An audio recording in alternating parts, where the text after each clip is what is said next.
walaalka weyn mar walba waa kan la dugaashay isagana dibnaha uu ka dhowraa waxa shanta kala diray muqdishona waa xaruntii Soomaali oo dhan laakiin ninka intuu dhax tago fallaaraha ka soo tuuraya isku dirka taa kuma soconayso waa qaybtii saddexaad ee silsiladii xamar weyne wali xal malulay haddaan dib idin xusuusino silsilada waxay soo baxday xilligii xasradda ay ka kacsaneed muqdisho daantadii u horeysay waxay ka hadlaysay in xilkas la noqdo shacabka xamarna loo turo laakiin kuwa xiiqsan oo xajada indhaha ka ridaya ayaa xaq kale ula kacay kuwaas waxaan dhihi lahayn ba inagoon soo gaarnayo daadkii xagaaga la tegay laakiin wuxuusan ogeyn in Soomaali galbeed isbedel ka dhacay uu gardaadiyay kuush kaad leedahay wax buu guumeystaa iyo maqale la isugu galay waan ka xunnahay in gado wali diyaaradihii Kenya ku garaacaya adiguna aad gobannimo ku faanayso dib male goday baa lagaaga soo gurman doona intaasina waa daadadkii ku soo rugmaday kii la eriyay ku sii dheeraan mayn maadaama jigjiga maanta la xaal marin marka hore xigto ay xaal ayaan sida koolka xigana salaan xubbilawda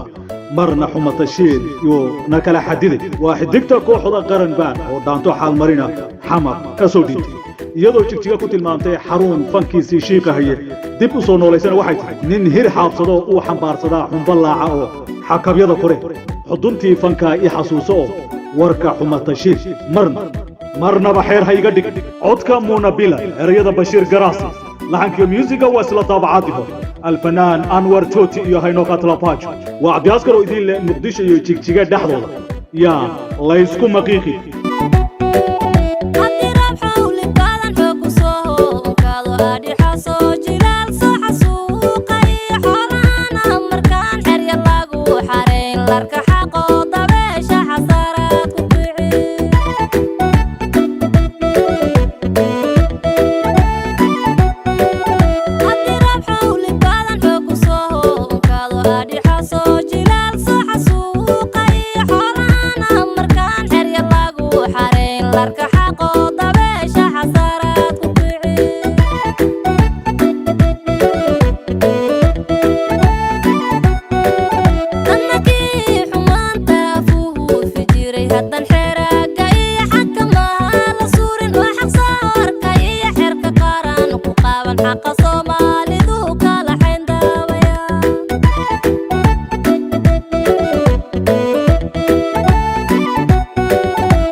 geeska